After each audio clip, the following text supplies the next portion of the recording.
오늘도 말씀 듣는 우리 모든 성도님들에게 하나님께서 말씀의 은혜와 능력으로 함께 해주시기를 간절히 축복합니다. 4월 달에 확신 시리즈 제가 말씀을 이렇게 나누고 있는데요. 그동안 이제 5월 달에는 또 가정을 주제로 몇 주간 말씀을 드렸고요. 그래서 확신 시리즈 첫 번째 기억하시는지 모르겠어요. 배우고 확신한 일에 거하라.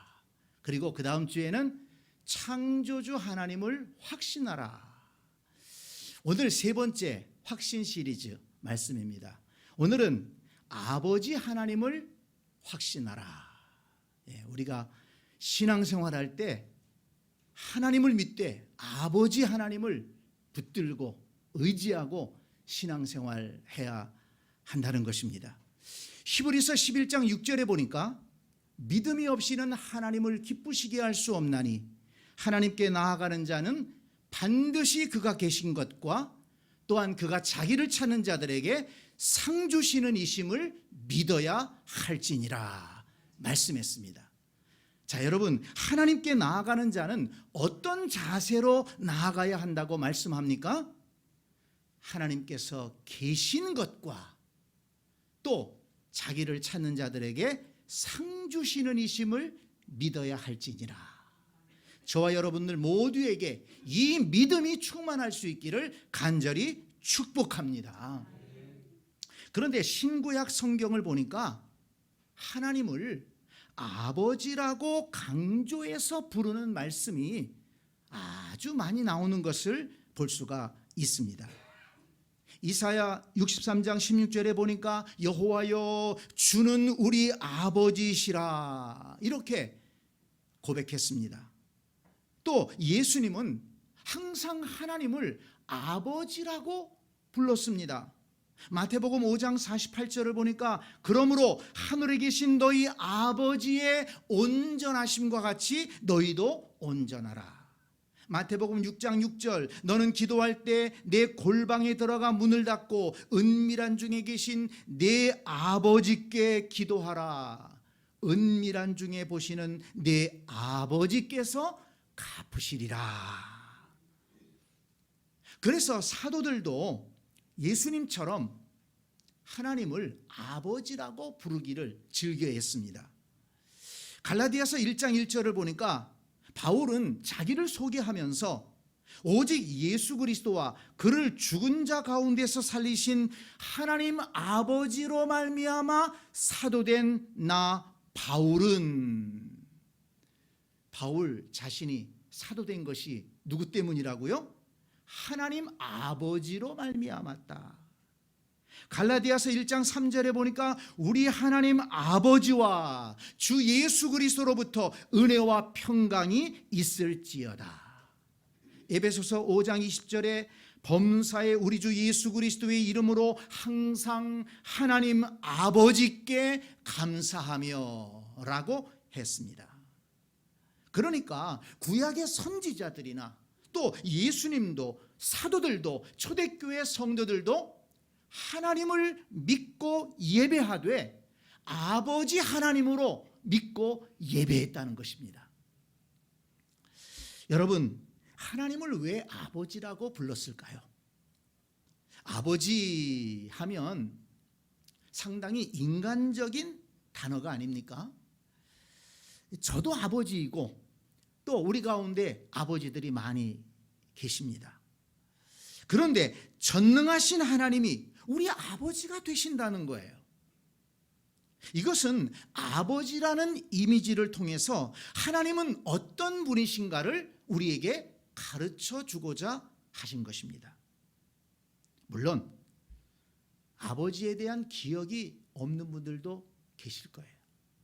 또 어떤 분들은 아버지에 대한 좋지 않은 기억, 좋지 않은 이미지가 있는 분들이 있을 겁니다. 그런 분들은 하나님 아버지 하게 되면 그 아버지라는 단어 자체에서 오는 그런 부정적인 생각이 들어올 수도 있습니다. 그러나 여러분, 하나님이 우리의 아버지가 되신다라고 할 때 그 아버지는 무뚝뚝하고 무책임하고 또 때로는 폭력적인 아버지, 술과 담배에 쩌들어 살고 노름에 빠져서 가정을 돌보지 않는 그런 부정적인 이미지의 아버지를 말하는 것이 아닙니다.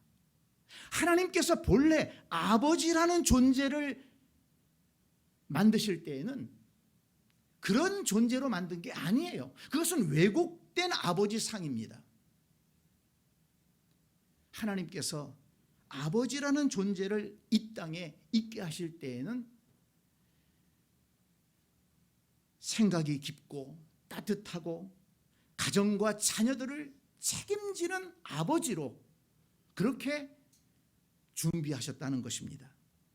그래서 예수님은 오늘 본문을 통해서 하나님은 어떤 아버지이신가, 그 아버지의 본래 모습을 통해서 하나님 아버지를 우리에게 가르쳐 주시려고 했다는 것입니다. 여러분, 오늘 본문의 주인공은 돌아온 탕자 둘째 아들이 아닙니다. 오늘 본문을 흔히 탕자의 비유 이렇게 많이 부르니까 이 본문의 주인공을 탕자인 줄로 생각하는 분들이 있는데요, 그렇지 않습니다. 이 본문을 읽고 묵상하면서 예수님께서 이 본문을 통해서 우리에게 가르쳐 주시고자 하시는 교훈이 무엇인가를 찾아보면 아버지, 이 탕자의 아버지, 두 아들의 아버지가 어떤 아버지인가를 통해서 하나님 아버지가 우리에게 어떤 아버지가 되신가를 가르쳐 주시고 있다는 것입니다. 그래서 여러분, 오늘 본문을 통해서 하나님 아버지, 하늘에 계신 우리 아버지가 어떤 분인가를 다시 한번 깨닫게 되기를 바랍니다. 그래서 그 아버지 하나님을 중심으로 예배하고 하나님을 믿고 섬기는 그런 복된 성도들이 다 되시기를 바랍니다. 그러면 오늘 본문에서 예수님은 하나님을 어떤 아버지로 우리에게 소개하고 있을까요? 먼저 하나님 아버지는 생명을 주시는 분이십니다. 오늘 본문 11절을 보세요. 어떤 사람에게 두 아들이 있는데 라고 시작합니다. 오늘 본문의 그 어떤 사람은 두 아들의 아버지입니다. 그러면 여러분, 그 두 아들은 어떻게 존재할 수 있었을까요? 아버지가 생명을 주었기 때문입니다. 그러니까 아버지와 아들의 관계는 생명을 주고 생명을 받음으로써 맺어지는 관계입니다. 마찬가지입니다. 하나님은 어떤 분이십니까? 우리에게 생명을 주시는 분이십니다. 하나님 아버지와 인간 아버지의 공통점이라면 자녀에게 생명을 준다는 것입니다. 그런데 다른 점이 있어요. 하나님 아버지는 생명의 창조주이시고 인간의 아버지는 생명의 전달자라는 것입니다. 하나님께서 처음 사람을 만드실 때 어떻게 만드셨습니까? 창세기 2장 7절을 보면 여호와 하나님이 땅의 흙으로 사람을 지으시고 생기를 그 코에 불어넣으시니 사람이 생명이 된지라 그랬습니다. 흙으로 만든 사람 속에 하나님께서 생기를 불어넣으시니까, 생명의 기운을 불어넣으시니까 온전한 사람이 되었다는 것입니다.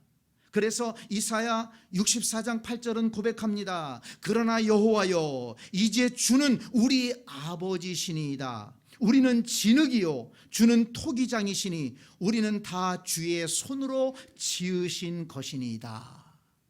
시편 36편 9절에도 진실로 생명의 원천이 주께 있사오니 주의 빛 안에서 우리가 빛을 보리이다. 그렇습니다. 하나님 아버지는 우리의 생명의 창조자이십니다. 우리에게 생명을 주셔서 이 땅을 살게 하시는 분이시라는 것입니다. 우리에게 생명을 주신 하나님 아버지를 믿고 예배하는 여러분들이 되시기를 바랍니다.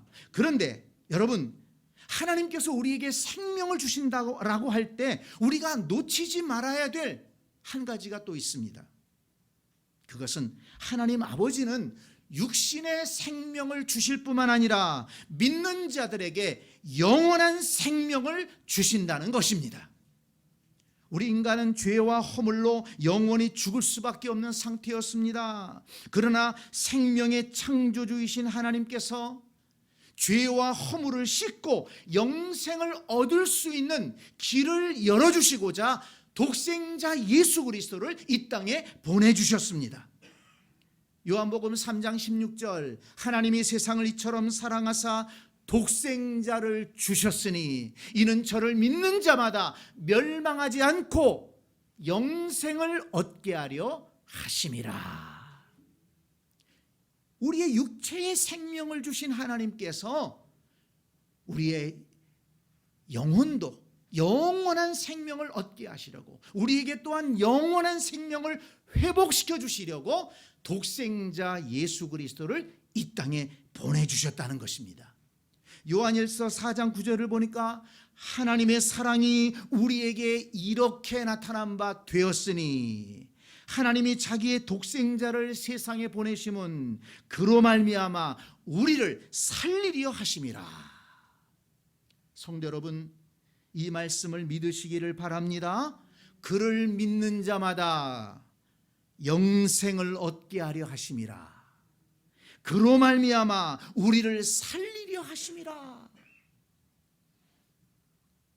하나님 아버지는 우리에게 육신의 생명을 주실 뿐만 아니라 믿는 자들에게 영생을 주시고 영원한 삶을 허락해 주시는 좋으신 아버지이심을 믿으시기를 바랍니다. 육신의 생명을 주신 하나님, 또한 영원한 생명을 주신 하나님, 그 아버지 하나님을 확신하고 살아가자는 것입니다.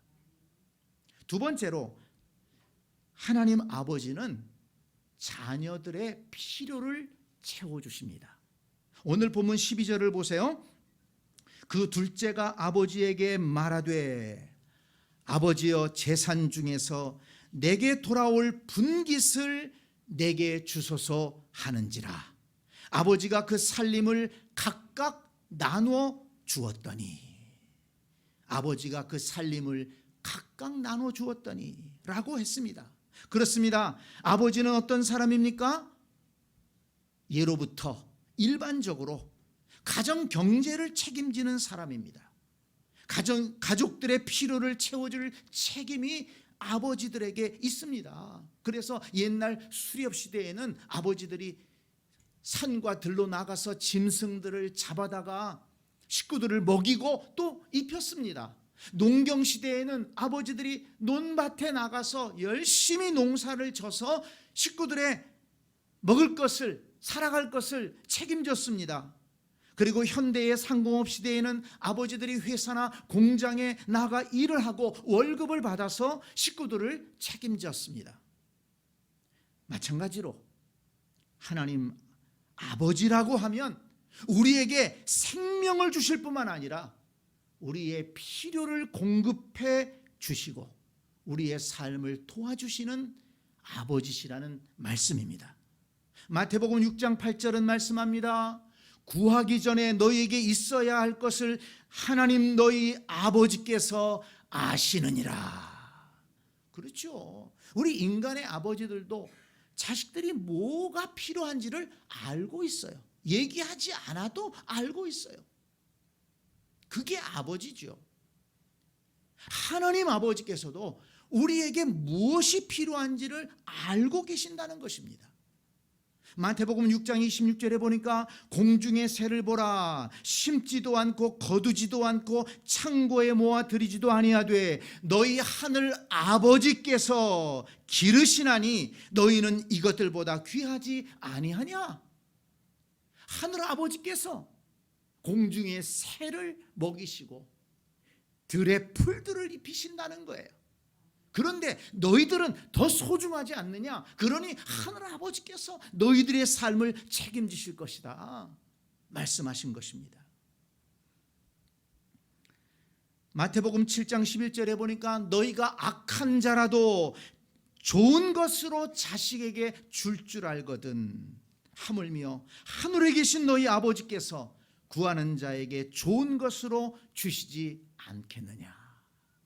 하늘에 계신 너희 아버지께서 구하는 자에게 좋은 것으로 주시지 않겠느냐 말씀하셨습니다. 그래서 예수님은 기도를 가르쳐 주실 때 하늘에 계신 우리 아버지여 이렇게 시작하라는 거예요. 하늘에 계신 우리 아버지여. 아버지는 자식들이 요구하면 힘이 없는 거예요. 내놔야 돼요. 하나님 아버지께도 기도할 때 하늘에 계신 우리 아버지요, 아버지 부르면서 기도하라는 것입니다.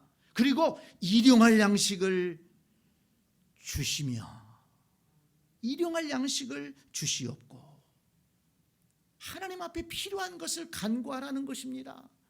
그러면 아버지 하나님께서 그 자식들의 구하는 필요한 것을 공급해 주시고 채워주실 것이라고 말씀하신 것입니다. 성도 여러분, 하나님 아버지는 우리의 필요를 채워주시고 도우시는 좋으신 하나님이시라는 것을 확신하면서 신앙생활 하시기를 간절히 축복합니다.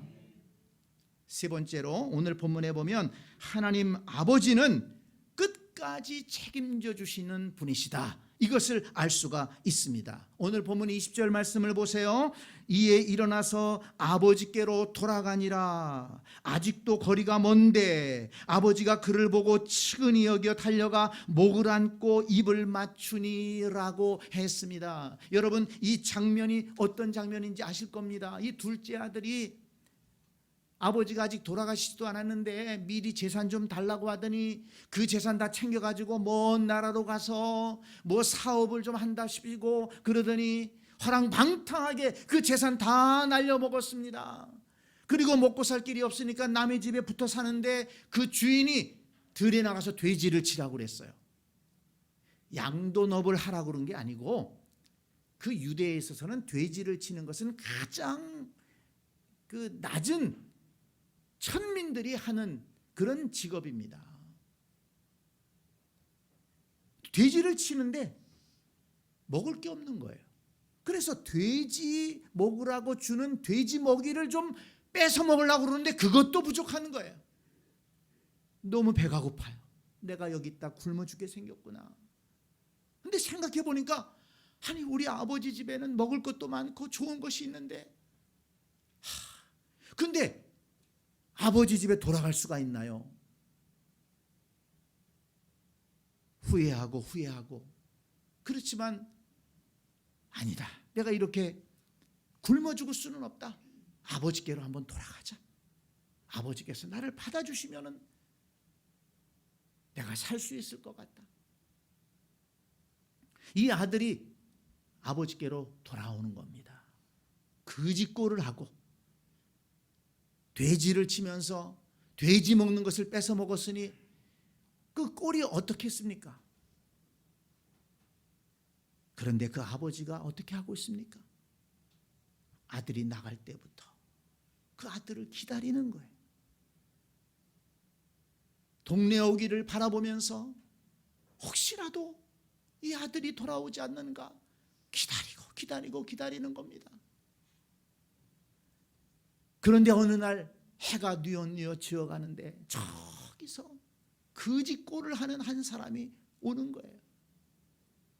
근데 점점 가까이 오는데 보니까 아들이 맞는 거예요. 이 아버지가 어떻게 합니까? 그냥 달려가서 그 냄새나고 거짓골하고 돌아오는 아들을 끌어안고 입을 맞췄다는 것 아닙니까? 그리고 그 아들을 데려다가 종들에게 명을 해서 목욕을 시키고 새 옷을 입히고 아들의 가락지를 다시 끼워주게 하고 그리고 소를 잡아가지고 잔치를 버렸다는 것입니다. 여러분, 지금 예수님께서 뭘 말씀하려고 하십니까? 하나님 아버지가 우리를 기다리신다는 겁니다. 그리고 하나님 아버지는 이렇게 우리를 용서해 주시고, 우리가 아무리 부족하고 연약할지라도, 우리가 정말 세상에 살면서 냄새나고 그렇게 오염됐을지라도 우리가 아버지께로 돌아오면 아버지께서 맞아주시고 용서해 주시고 붙잡아 주시고 회복시켜 주시고 잔치를 벌여 주신다는 것을 이 말씀을 통해서 우리에게 가르쳐 주시는 것입니다. 신명기 4장 31절은 말씀합니다. 네 하나님 여호와는 자비하신 하나님이시라. 그가 너를 버리지 아니하시며 너를 멸하지 아니하시며 네 조상들에게 맹세하신 언약을 잊지 아니하시리라. 시편 103편 10절을 13절을 보니까 아버지가 자식을 긍휼히 여김같이 여호와께서는 자기를 경외하는 자를 긍휼히 여기시나니라고 말씀했습니다. 요한복음 13장 1절을 보니까 예수께서 세상에 있는 자기 사람들을 사랑하시되 끝까지 사랑하시니라 이렇게 말씀하셨어요. 예수님을 따라다니던 제자들, 그들이 다 예수님 앞에 충성했습니까? 예수님 잡혀가시니까 다 도망갔어요. 예수님 모른다고 부인했던 제자들도 있었습니다. 그들 속에는 욕심도 있었습니다. 예수님 말씀을 그렇게 들으면서도 그 말씀의 의미를 깨닫지 못했어요. 예수님이 십자가에 달려 돌아가실 때 그 주변에 아무도 없었어요, 제자들은. 그러나 여러분, 예수님은 자기 사람들을 사랑하시되 끝까지 사랑하시니라.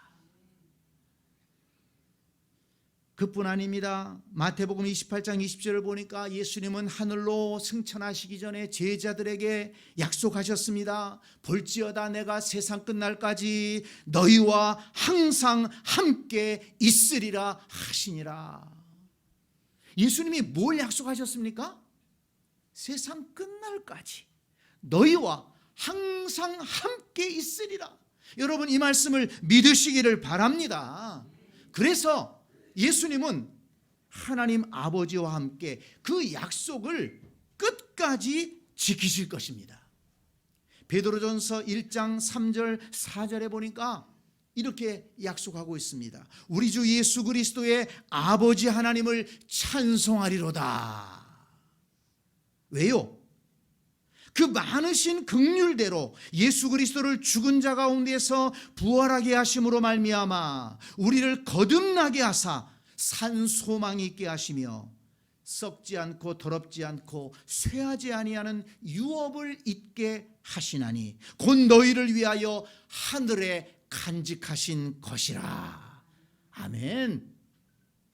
예수 그리스도께서 하나님 아버지와 함께 무엇을 예비하셨다고요? 뭐를 하나님 나라에 간직하셨다고요? 썩지 않고 더럽지 않고 쇠하지 아니하는 유업을 잊게 하시려고 그것을 준비하고 계시다는 거예요. 예수님 말씀대로 끝까지, 세상 끝날까지, 지금 여기에서부터 영원까지 자기 백성을 끝까지 사랑하시고 끝까지 은혜를 베푸시는 하나님이심을 여러분 믿으시기를 바랍니다. 하나님 아버지라고 할 때 그 하나님 아버지는 생명을 주실 뿐만 아니라 우리의 필요를 공급해 주시고 또한 지금부터 영원까지 우리를 지키시고 은혜 베푸시는 좋으신 아버지이심을 믿으시기를 바랍니다. 이걸 확신하고 신앙생활 하시기를 바랍니다. 그런데 여러분, 한 가지 확인하고 싶습니다. 하나님 아버지는 당신의 자녀들에게 생명을 주시고 필요를 채워주시고 끝까지 책임져 주신다고 했는데 문제가 뭐냐? 중요한 것이 뭡니까? 저와 여러분이 하나님의 자녀가 되었느냐 하는 것입니다. 여러분, 하나님 아버지의 은혜는 누가 받을 수 있습니까? 하나님의 자녀들이 받을 수 있는 거예요. 아버지의 유산은 누가 받을 수 있어요? 그 자식들이 받는 거예요. 하나님 아버지의 그 아름다운 은혜, 풍성한 은혜는 하나님의 자녀들이 받을 수 있습니다. 그렇다면 저와 여러분이 진정으로 하나님의 자녀가 되었느냐? 이게 중요한 거예요. 성도 여러분, 저와 여러분은 하나님의 자녀입니까? 아니면 그저 교회 다니는 교인입니까?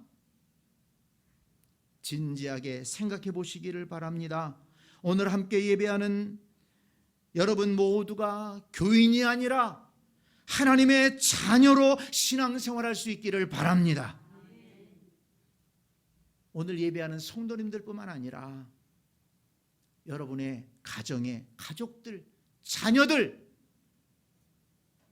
모두가 하나님의 자녀가 되어서 그 자녀에게 부어주시는 하나님 아버지의 은혜와 은총을 받아 누릴 수 있기를 간절히 축복합니다. 그러면 어떻게 해야 하나님의 자녀가 될 수 있습니까? 요한복음 1장 12절에서 분명하게 말씀하고 있습니다. 영접하는 자, 곧 그 이름을 믿는 자들에게는 하나님의 자녀가 되는 권세를 주셨으니. 한번 따라서 합시다. 영접하는 자, 곧 그 이름을 믿는 자들에게는 하나님의 자녀가 되는 권세를 주셨으니. 그렇습니다. 다른 것이 아닙니다. 영접하는 자, 곧 그 이름을 믿는 자들에게는 하나님의 자녀가 되는 권세를 주신다고 약속하셨습니다. 마음속에 예수 그리스도를 주님으로 영접하는 것입니다. 예수님을 믿고 말씀대로 살겠다고 결단하는 것입니다. 저와 여러분 모두가 예수 그리스도를 영접하고 하나님의 자녀가 되어 하나님 아버지께서 주시는, 하나님 아버지께서 약속하신 영육의 은혜, 그 풍성하신 은혜를 모두 받아 누릴 수 있기를 주님의 이름으로 간절히 축복합니다. 아멘.